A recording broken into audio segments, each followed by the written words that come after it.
South India shopping mall festival and wedding celebrations సరికొత్త designs తో అద్భుతమైన కలెక్షన్. జానకమ్మ గారు, జానకమ్మ గారు, ఏమిటి రావుడు ఇలా వచ్చావు? చిన్నబాబు గారి గురించి మీతో చెబుదామని వచ్చానమ్మా. ఏమిటో చెప్పు. పెద్దబాబు గారు పోయిన కాడి నుంచి చిన్నబాబు గారి పరిస్థితి ఏం బాగులేదమ్మా. 24 గంటలు తాగుతూ సరిగ్గా భోజనం కూడా చేయటం లేదమ్మా. మీరైనా వచ్చి కాస్త మందలించండి అమ్మా. నాకు తెలుసు జానకి, నువ్వు వస్తావని తెలుసు, నన్ను ఇలా అడుగుతావని తెలుసు. నేను తాగుడు మానేయాలి, పెళ్లి చేసుకోవాలి, అంతేగా? అవును. నిన్నొక ప్రశ్న అడుగుతాను, సమాధానం చెప్తావా? ఏమిటది? నువ్వు సుఖంగా సంతోషంగా కాపురం చేస్తున్నావా? నిజం చెప్పు. నాకు తెలుసు నువ్వు చెప్పలేవు. నిన్ను నువ్వు మోసం చేసుకుని అబద్ధం చెప్పలేవు. నీ కాపురం సుఖంగా లేదు. సందర్భం వచ్చింది కాబట్టి ఒక నిజం చెప్తాను. ఈ నిజం ఆ రోజే నేను నీకు చెప్పగలిగుంటే మన ఇద్దరి జీవితాలు వేరే విధంగా ఉండేవి. జానకి, నిన్ను నేను మనస్ఫూర్తిగా ప్రేమించాను. అంతేకాదు, ఈ రోజుకి ప్రేమిస్తూనే ఉన్నాను. చిన్నబాబు, ఏమిటిది? నువ్వు మాట్లాడేదేమిటో నీకు తెలుస్తుందా? నేను పెళ్ళైన దాన్ని, నాతో ఇలా మాట్లాడకూడదు. జానకి, నేను నిజం చెప్తున్నాను. నిజం చెప్పడానికి కూడా కొన్ని హద్దులుంటాయి. అవన్నీ ఆలోచించబట్టే నువ్వు నాకు తక్కకుండా పోయావు. ఆ పెళ్లి చేసుకుని నువ్వు సుఖపడింది లేదు. నువ్వు లేని నా జీవితానికి ఏ సుఖం లేదు. ఇక ఈ జీవితాలు ఇంతేనా? ఇంతే. ఇంతకన్నా చేసేదే ఉంది. ఉంది. దానికి మరో మార్గం ఉంది.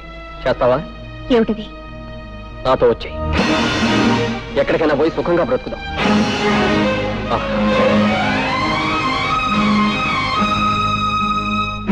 బాగా ఆలోచించు.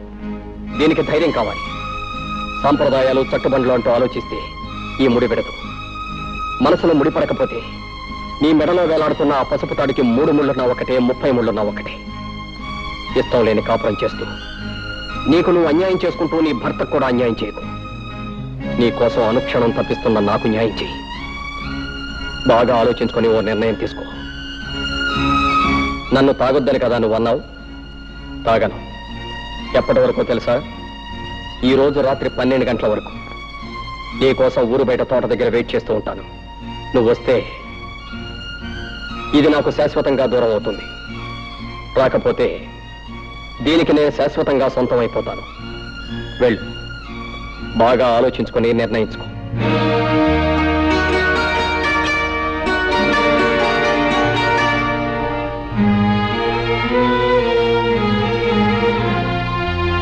ఆవు జానకి, మురళి నీతో మాట్లాడినంత విన్నాను.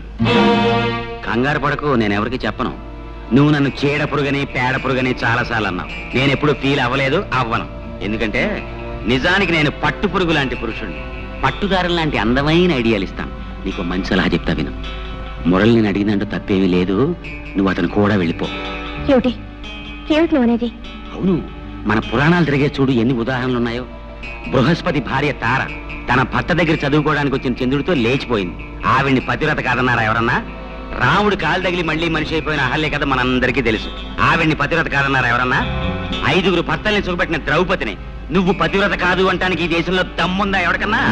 అంచేత మురళి అడిగిందంటూ తప్పేమీ లేదు. నువ్వు అతను కూడా వెళ్ళిపో.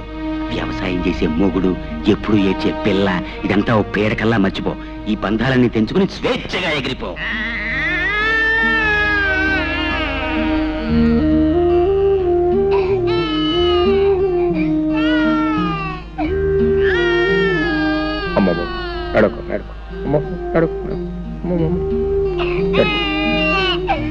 పాప ఇంకా నిద్రపోలేదా?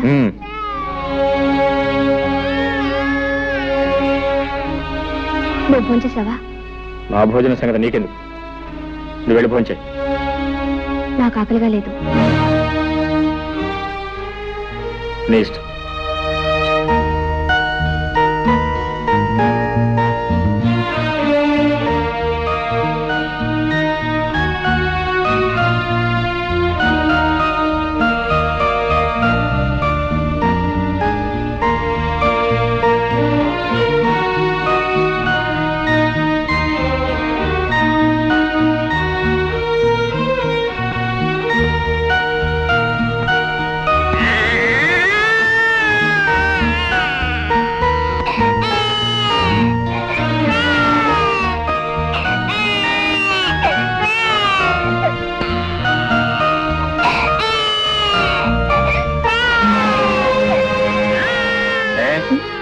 బిడ్డ ఏడుస్తుంటే వినపట్లేదా కనపట్లేదా? నేనేదో ఆలోచిస్తున్నాను, అయినా దానికి పనే ఉంది ఏడవడం తప్ప. నర్మయ్, బిడ్డ కాస్త కదిలితేనే ఎంత నిద్రలో ఉన్న తల్లి కూడా ఉలికి పెళ్లి వేస్తుంది. అలాంటిది కన్న బిడ్డ కళ్ళ ముందే ఒక్కపట్టి ఏడుస్తుంటే కదలకుండా మెదలకుండా రాయిలో కూర్చున్నావే. నువ్వు ఒక ఆడదానివేనా? నువ్వు ఒక తల్లివేనా? ఇప్పుడు ఏం కోపం మునిగిందని ఆ కేకలు? ఏదో ఆలోచనలో ఉంటే పట్టించుకోలేదు. అవునే, నువ్వేది పట్టించుకున్నావు? ఎప్పుడు పట్టించుకున్నావు? కన్న పెట్టికి ఒక్క పూట ప్రేమతో పాలిచ్చావా? లేదు. కట్టుకున్న మొగుడు నాకు ఒక్క పూట శ్రద్ధగా భోజనం పెట్టావా? లేదు. నీకు ఈ మొగుడు అక్కర్లేదు, ఈ సంసారం అక్కర్లేదు, ఏది అక్కర్లేదు. నీ ఆలోచనలు వేరు, ఆశలు వేరు, నీ కళ్ళే వేరు. అవును అవును అవును, నా ఆలోచనలు ఆశలు కళలు అన్ని వేరు. నిన్ను పెళ్లి చేసుకుని నేను సుఖపడిందేమిటి? గొడ్లకు నీళ్లు పెట్టడం, రోజు నీకు పొలానికి భోజనం తీసుకురావడం, 24 గంటలు ఏడ్చేసి సినిముడని లాలించడం, అంతేగా? నిజం చెప్తే ఎందుకు అరుపులు? నేనెంత చెప్పినా వినకుండా నీకిచ్చి పెళ్లి చేసి నా గొంతు కోసారు. తప్పు నీది కదే, తప్పంతా నాది. నీకు నా మీద ప్రేమ ఉన్నా లేకపోయినా నీ మీద నాకున్న ప్రేమ కొద్దీ నెత్తిని పెట్టుకుని ఊరేగాను చూడు, అది నేను చేసిన తప్పే. నీ పెంకితనాన్ని మంకుతనాన్ని నువ్వు ఏ నాటికైనా మార్చుకోలేకపోతావు ఆశపడ్డాను చూడు, అది నేను చేసిన తప్పు. జానకి, మగవాడిని దేవుడిగా మార్చినా పశువుగా మార్చినా ఆడదే కారణం. నువ్వు నన్ను దేవుడిగా మార్చే శక్తి నీకు ఎలాగూ లేదు, కనీసం పశువుగానే మార్చదు. పశువుగా నేను మార్చేదేమిటి? పశువుగానే పుట్టావు, పశువుల్లోనే పెరిగావు, పశువుల్లోనే ప్రవర్తిస్తున్నావు.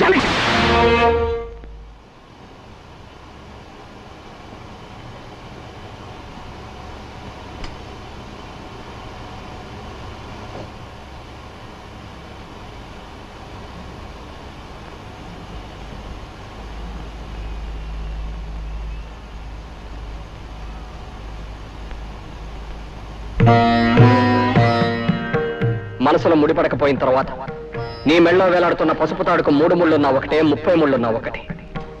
ఇష్టం లేని కాపురం చేస్తూ నీకు నువ్వు అన్యాయం చేసుకుంటూ నీ భర్తకు కూడా అన్యాయం చేయకు. నీ కోసం అనుక్షణం తప్పిస్తున్న నాకు న్యాయం చేయి. పురాణాలు తిరగేస్తుడు బృహస్పతి భార్య తారేం చేసింది? భర్త దగ్గర చదువుకోవడానికి వచ్చిన చంద్రుడితో లేచిపోయింది. ఆవిడ్ని పతివ్రత కాదన్నారా ఎవరన్నా? వ్యవసాయం చేసే మొగుడు, ఎప్పుడు ఏడ్చే పిల్ల, ఇదంతా పేడకల్లా మర్చిపోయి అన్నంతో వెళ్ళిపోయింది. నీ కోసం ఊరు బయట గుడి దగ్గర వెయిట్ చేస్తూ ఉంటాను. నువ్వు వస్తే ఇది నాకు శాశ్వతంగా దూరం అవుతావు, రాకపోతే దానికి నేను శాశ్వతంగా సొంతం అయిపోతాను. వెళ్ళు, బాగా ఆలోచించి నిర్ణయించు, బాగా ఆలోచించి నిర్ణయించు, బాగా ఆలోచించి నిర్ణయించు. నా కోసం వచ్చే, నా కోసం వచ్చే, నా కోసం వచ్చే.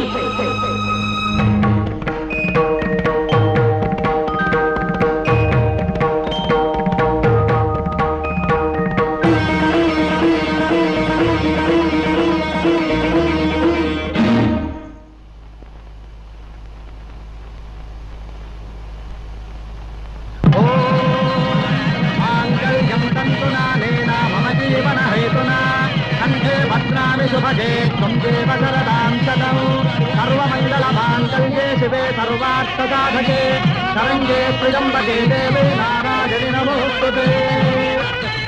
ఓం వైశ్వానరాయ విద్మహే లాలీలాయ ధీమహి తన్నో అగ్నిః ప్రచోదయాత్. స్వస్తి శ్రద్ధాం మేధాం యశః ప్రజ్ఞాం విద్యాం బుద్ధిం శ్రియం బలం ఆయుష్యం తేజారోగ్యం.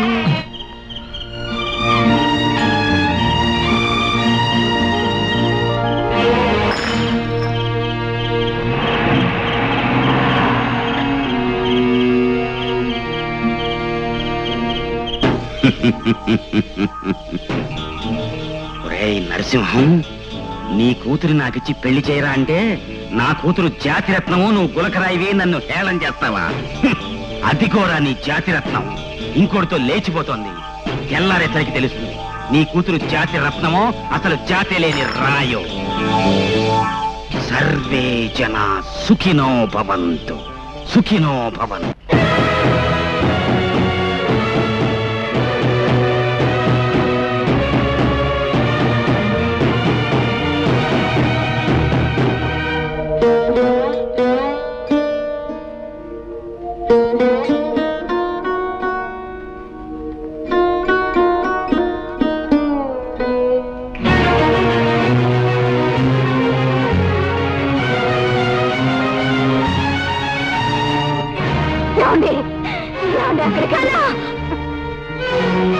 తులసి వనం లాంటి మన వంశంలో పుట్టిన ఆ గంజాయి మొక్క నరికేసే వరకు నాకు మనశ్శాంతి ఉండదు. ఆ గంజాయి మొక్కని కన్నా పాపానికి ముందు నన్ను చంపి తర్వాత దాని ప్రాణం తీయండి. చంపండి, చంపండి.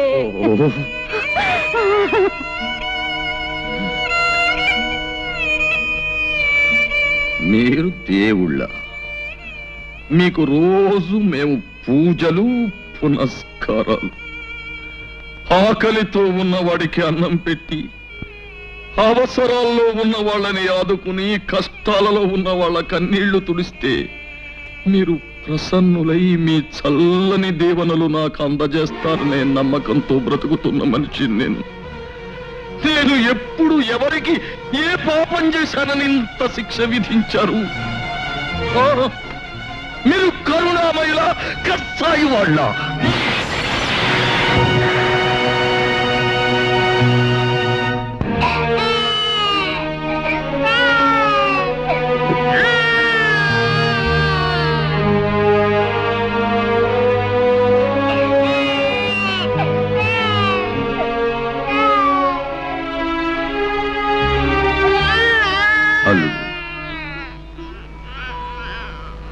అలా నిన్ను పిలిచే అర్హత నాకు లేదేమో.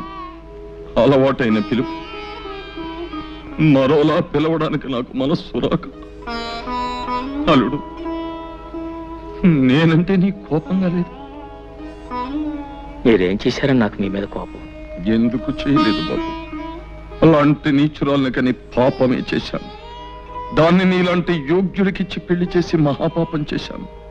ఇంతకన్నా ఏం చెయ్యాలి?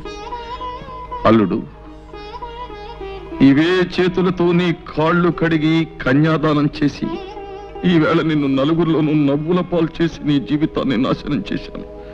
ఇవే చేతులతో అది ఎక్కడున్నా వెతికి పట్టుకుని ఊరి నడిబొడ్డులో నిలబెట్టి ఒక్క ముక్కలుగా నరికి ఆ రక్తంతో మళ్ళీ నీ కాళ్ళు కడిగి నా పాపాన్ని కడిగేసుకుంటాను. అప్పుడైనా నన్ను క్షమిస్తావా? క్షమిస్తావా అల్లుడు? మావయ్య, మనిషిని చంపినంత మాత్రాన పోయిన పరువు తిరిగి వస్తుందా? జానకిని ముక్కలు చేసినంత మాత్రాన ముక్కలు ముక్కలైపోయిన మన ప్రతిష్ట మళ్ళీ వస్తుందా? మనల్ని కాదని వెళ్ళిపోయిన వాళ్ళ గురించి ఆలోచించటం, ఆవేశపడటం అనవసరం మావయ్య. మనం చేయగలిగింది ఒక్కటే,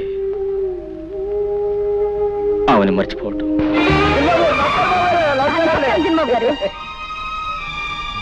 రండి బాబు, కులాసేనా? చిన్నబాబు గారు, అమ్మాయి గారు మాకు తెలియకుండా పెళ్లి ఇప్పుడు చేసుకున్నా చిన్నబాబు. ఇంట్లోకి రాకుండానే ఏమిటా ప్రశ్నలు? ముందు సామాన్లు తీసుకెళ్ళి లోపల పెట్టా బాబు. అమ్మగారిని మేడం మీద గదిలోకి తీసుకెళ్ళి ఏం కావాలో దగ్గర ఉంచు. అట్టగే బాబు. వెళ్ళి జానకి. రండమ్మా, రండి. ఇదేనమ్మా మీ గది, రండి. వస్తాను, అవసరం అయితే కేకేయండి. నా పేరు రావులమ్మ. అమ్మా, మీరేమనుకోకపోతే ఓ మాట అడుగుతాను. మీరు నర్సరీ గారి కూతురు జానకమ్మ కదూ? ఎప్పుడో చూశాను, సరిగా గుర్తుకు రావట్లేదు. వస్తాను. ఆ మధ్య మీకు పెళ్ళయిందన్నారు, ఇప్పుడు ఇలాగా? అయినా నాకెందుకులే అమ్మా, ఏదో మాట వరుసుకున్నాను. వస్తాను.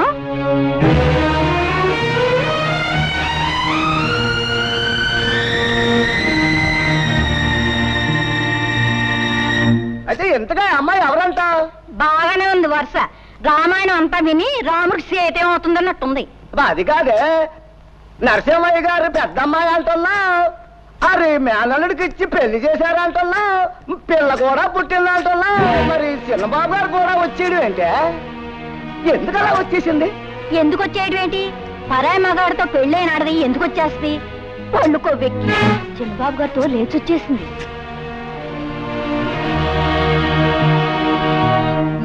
లేటు వెంకట్రావు గారి కుమారుడు రాంబాబు భార్య నరసింహం గారి కూతురు, అంటే నా కూతురు జానకి, భర్తను వదిలి మురళి అనే వ్యక్తితో లేచిపోయినందున ఈ గ్రామ కట్టుబాటును అనుసరించి జానకిని గ్రామ బహిష్కారం చేయడమైనది. ఇక ముందు ఎప్పుడు గాని ఎవరు గాని జానకిని గ్రామ సరిహద్దులలోకి ప్రవేశించనీయరాదు. అంతేకాదు, జానకి రాంబాబుల మధ్య వైవాహిక బంధాన్ని రద్దు చేస్తూ రాంబాబు ఇష్టం వచ్చిన పిల్లను వివాహం చేసుకునే అధికారాన్ని ఇస్తూ ఇక్కడి పెద్దలందరూ తీర్మానం చెయ్యడమైనది. నువ్వేమంటావు రత్తయ్య బాబా?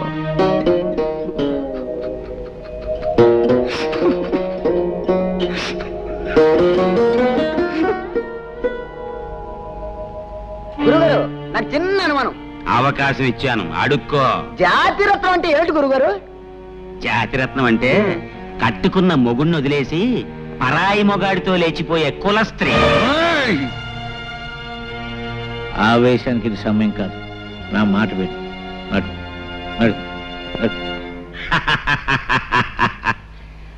సర్వే జనా సుఖినో భవంతు. జానకి, అక్కడుతున్నావు ఎక్కడికి? మన కోసం ప్రత్యేకంగా ఏర్పాటు చేసిన పడగది ఇది కదా? నేను ఈ గదిలో పడుకుంటాను.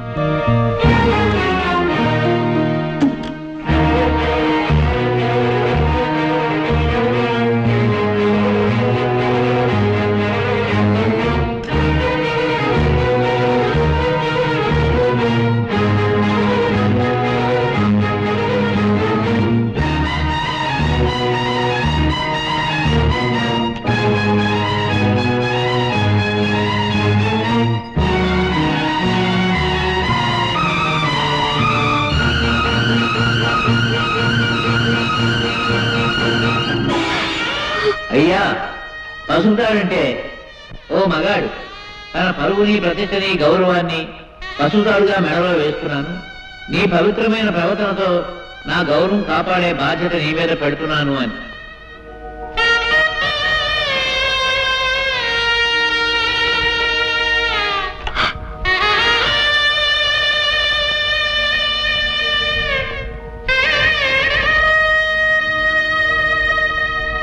యజమానస్య కుమార్యాః పైడిపాల గోత్రాయాః జానకమ్మదాయాః.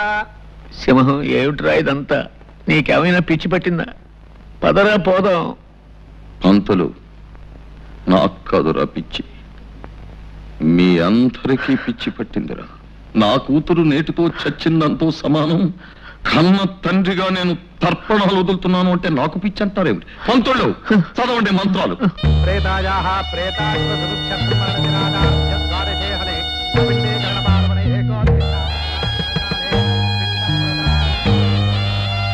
పిండస్యోపరి శిరోదకన్నమః. కాయేన వాచా మనసేంద్రియైర్వా బుద్ధ్యాత్మనా వా ప్రకృతే స్వభావాత్ కరోమి యజ్జత్ సకలం పరస్మై శ్రీమన్నారాయణాయేతి సమర్పయామి. సర్వం శ్రీకృష్ణార్పణమస్తు.